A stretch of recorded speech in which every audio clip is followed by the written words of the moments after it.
انتہائی بے بسی اور عاجزی کی حالت میں حضرت لوط علیہ السلام نے دعا کی کہ اے اللہ، ان گنہگار لوگوں پر مجھے نصرت عطا فرما۔ اللہ تعالیٰ نے حضرت لوط علیہ السلام کی دعا قبول فرمائی اور اپنے چند خاص فرشتوں کو زمین پر انسانی روپ میں بھیج دیا۔ یہ فرشتے پہلے حضرت ابراہیم علیہ السلام کی طرف گئے۔ اللہ تعالیٰ قرآن پاک میں اس واقعے کو یوں بیان فرماتے ہیں: فرشتوں نے حضرت ابراہیم علیہ السلام کو سلام کیا تو جواب میں حضرت ابراہیم علیہ السلام نے بھی سلام کیا۔ حضرت ابراہیم علیہ السلام نے دیکھا کہ یہ تو انجان اور نئے لوگ ہیں، تو مہمان نوازی کے سارے تقاضے پورے کرتے ہوئے انہیں بیٹھایا۔ ان کے لیے کھانا بھی تیار کروایا، لیکن مہمانوں نے کھانے کو ہاتھ نہیں لگایا۔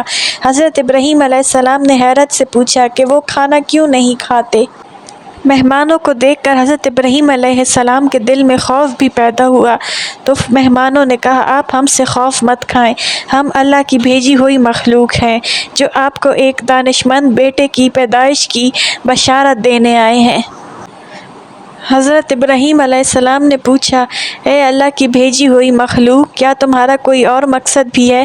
تو فرشتوں نے جواب دیا: ہاں، ہم گنہگار قوم کی طرف بھیجے گئے ہیں تاکہ ان پر عذاب لائیں اور مٹی کے کنکر برسائیں۔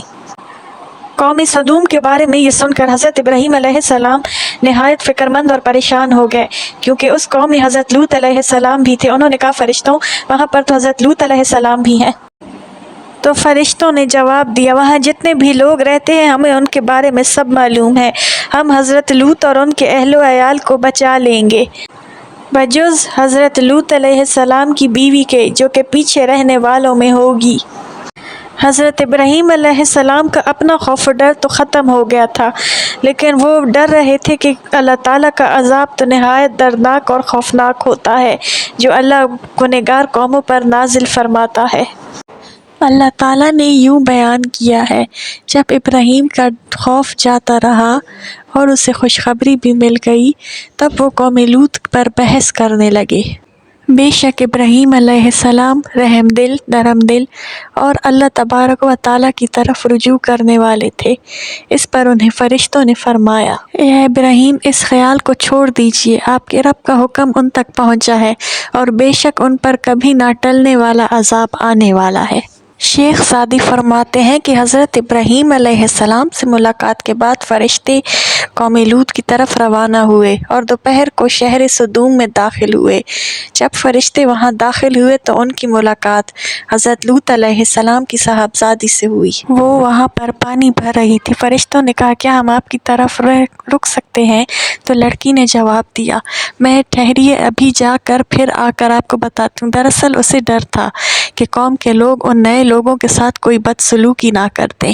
وہ لڑکی اپنے گھر آئی اور اپنے والد یعنی حضرت لوط علیہ السلام کو ساری صورتحال سے آگاہ کیا کہ شہر کے باہر کچھ نوعمر اجنبی لڑکے ہیں اور کہیں ایسا نہ ہو کہ قوم ان کو پکڑ لے۔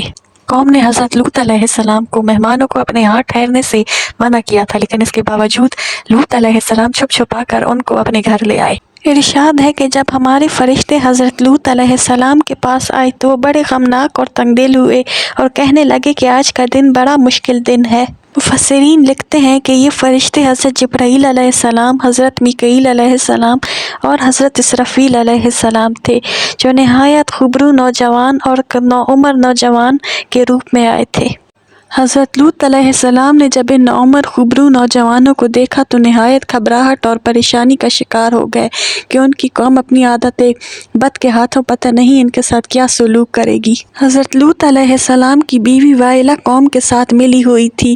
اس نے ان نوجوانوں کا راز فاش کر دیا اور قوم کے سارے لوگ آ کر لوط علیہ السلام کے دروازے پر اکٹھے ہو گئے۔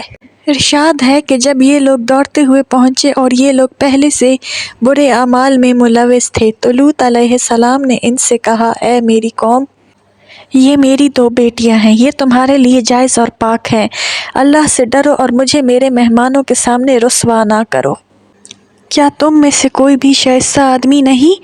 حضرت لوط علیہ السلام کی بات سن کر قوم نے کہا: اے لوط، کیا ہم نے تمہیں پورے جہان کی حمایت سے منع نہیں کیا تھا؟ اور تمہیں معلوم ہے کہ ہمیں تمہاری بیٹیوں سے کوئی حاجت نہیں، اور جو ہماری چاہت ہے اس سے بھی تو بخوبی واقف ہے۔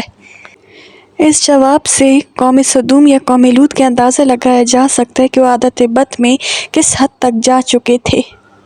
مفسرین لکھتے ہیں کہ جب قوم دوڑتی ہوئی حضرت لوط کے گھر تک آئی تو حضرت لوط علیہ السلام نے دروازے بند کر دیے اور مہمانوں کو ایک کمرے میں چھپا دیا۔ وہ اپنے مہمانوں کی عزت کے خیال سے بہت زیادہ گھبرا گئے تھے۔ بے بسی کی حالت میں لوط علیہ السلام کے منہ سے نکلا، اے کاش مجھ میں تمہارے مقابلے کی طاقت ہوتی یا کسی مضبوط قلعے میں پناہ پکڑ سکتا۔